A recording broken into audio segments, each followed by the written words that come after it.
guys, welcome to my vlog. This is Gab.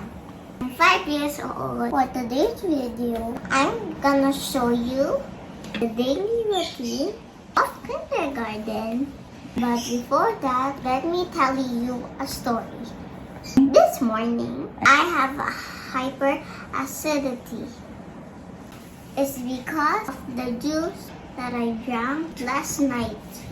So, for you kids out there, avoid drinking juices, especially at night, to avoid terrible tummy.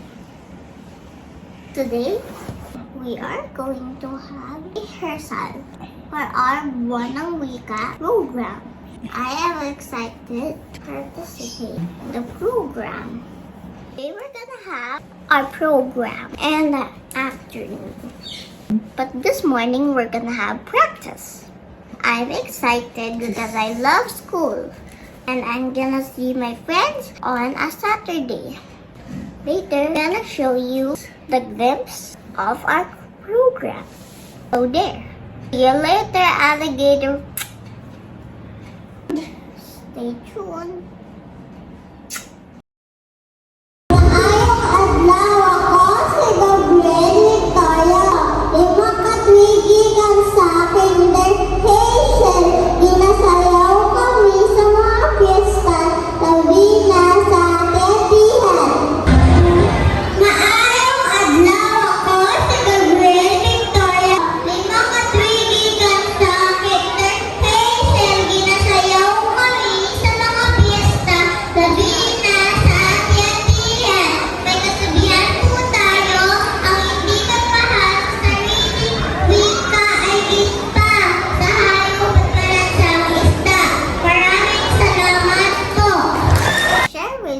What you're gonna do today, and like and subscribe. Don't forget to like and subscribe.